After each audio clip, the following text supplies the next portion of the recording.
Hukum kekekalan massa, Lavoisier menyatakan bahwa dalam sistem tertutup, total massa zat sebelum reaksi kimia selalu sama dengan total massa zat sesudah reaksi. Teori ini dikemukakan oleh Anthony Lavoisier pada tahun 1789. Hukum ini menegaskan materi tidak dapat diciptakan atau dimusnahkan, hanya berubah bentuk. Latar belakang penerapan hukum kekekalan massa adalah eksperimen pembakaran teliti dalam wadah tertutup yang membuktikan bahwa materi tidak hilang melainkan hanya berubah bentuk, sekaligus mengubah kimia klasik menjadi kimia modern.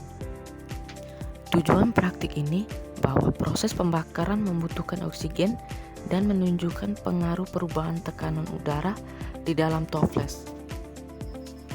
Landasan teori hukum kekekalan massa, hukum Lavoisier menyatakan bahwa dalam sistem tertutup, massa zat sebelum dan sesudah reaksi kimia adalah konstan atau sama.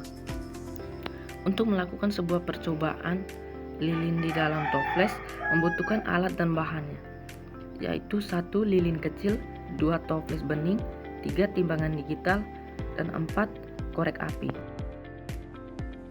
Jadi, hari ini saya akan melakukan sebuah percobaan lilin dinyalakan di dalam toples. Percobaan ini berkaitan dengan hukum kekekalan massa atau hukum Lavoisier yang menyatakan bahwa dalam sistem tertutup, massa zat sebelum dan sesudah reaksi kimia adalah sama atau konstan.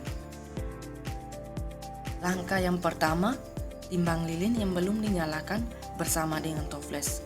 Di sini saya menggunakan aplikasi Treo untuk menentukan massa awalnya.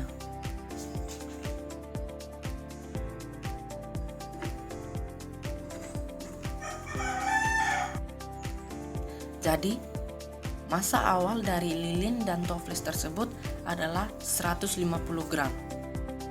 Langkah yang kedua, nyalakan lilin di dalam toples, lalu segera tutup toples dengan rapat agar tidak ada gas yang keluar.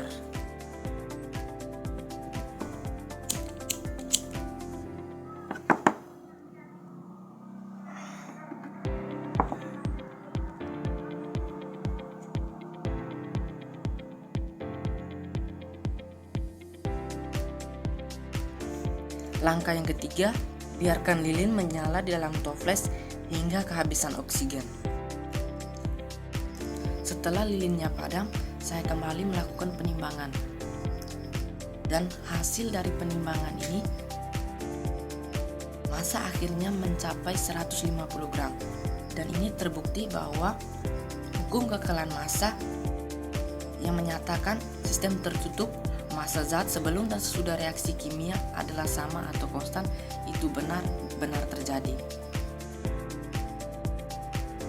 Jadi kesimpulannya, penerapan hukum dasar kimia Lavoisier dalam kehidupan sehari-hari menyimpulkan bahwa materi tak tercipta atau musnah, melainkan berubah dengan komposisi, massa, dan volume yang tetap dan terukur.